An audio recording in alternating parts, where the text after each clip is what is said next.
తెలంగాణ రాష్ట్రంలో 56% ఉన్న బీసీలు ఈరోజు స్థానిక ఎన్నికలలో 42% ఇవ్వాలని పోరాటం చేస్తుంటే మరి అడ్డుపడుతున్నది ఎవరు, మరి దీనికి ఇబ్బంది జరుగుతున్నది ఎవరు అని చెప్పి మేము తెలంగాణ వాదులుగా మేము ఈరోజు అడగదలుచుకున్నాం. మరి ఈరోజు ఇక్కడ సమావేశం, ఇక్కడ ధర్నా కార్యక్రమం నిర్వహించడానికి ముఖ్య ఉద్దేశము 42% రిజర్వేషన్ వచ్చిన దాన్ని కాకుండా చేయడానికి ప్రయత్నిస్తున్న వాళ్ళు ఎవరో వాళ్ళు తేలాలనే ఉద్దేశంతో ఈరోజు అక్కడ అఖిల పక్షాలు మరి బీసీ నాయకులు ఇచ్చిన పిలుపు, ఐక్యవేద ఇచ్చిన పిలుపు మేరకు ఇక్కడ ధర్నా కార్యక్రమం, నిరసన కార్యక్రమం చెప్పడం జరుగుతుంది బీబీనగర్ మండలంలో. మరి 42% రిజర్వేషన్ ఇవ్వడానికే ఎవరికి ఇబ్బంది జరుగుతుంది. నిజానికి మాకు ఎవరి మీద కక్ష కాదు, ఏ పార్టీ మీద కక్ష కాదు. బీసీ వాదులుగా మేము అడుగుతున్నాం, మాకు ఓన్లీ రాజాధికారం కాదని అడుగుతున్నాం తప్ప ఎవరి మీద మాకు కక్ష లేదని చెప్పి మేము తెలియజేస్తున్నాం. మరి ఈరోజు నిజంగా బీసీలకు ఇవ్వాలని బీజేపీ ప్రభుత్వం కానీ కాంగ్రెస్ ప్రభుత్వం కానీ మనస్ఫూర్తిగా అనుకుంటే తేవడం పెద్ద కష్టమేం కాదు.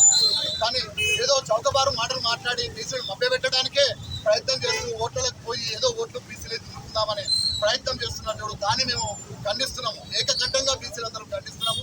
అట్లా మాకు ఆశ పెట్టి 42% 23 చేసి పోతే మాత్రం ఎలక్షన్లకు ఖచ్చితంగా మేము ఎదురొట్టి వాళ్ళని పోరాడి పోయిన వాళ్ళని ఓడగొట్టడానికే ప్రయత్నం చేస్తాము. అది 100% వాళ్ళు నిజమని చెప్పి మేము తెలియజేస్తున్నాము. మరి నిజంగా రాజ్యాంగంలో ఎక్కడ కూడా 52% 50 దాటొద్దని చెప్పి ఎక్కడ లేదు రిజర్వేషన్. మరి 9th షెడ్యూల్లో చేర్చి మరి అక్కడ తమిళనాడులో చేసుకున్నట్టుగా ఇతర రాష్ట్రాల్లో చేసుకున్నట్టుగా చేసుకుంటే ఖచ్చితంగా ఈ 52 కాదు ఇంకెంత పర్సెంటేజ్ అయినా పోవడానికి అవకాశం ఉంది.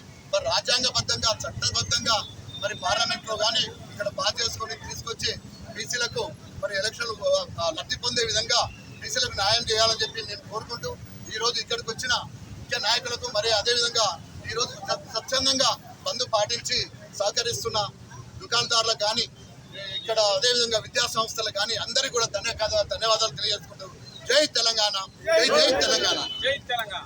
42% గురించి మన బీబీనగర్ మండలంలో ఈరోజు ధర్నా కార్యక్రమం కూడా ఏర్పాటు చేసుకోవడం జరుగుతుంది.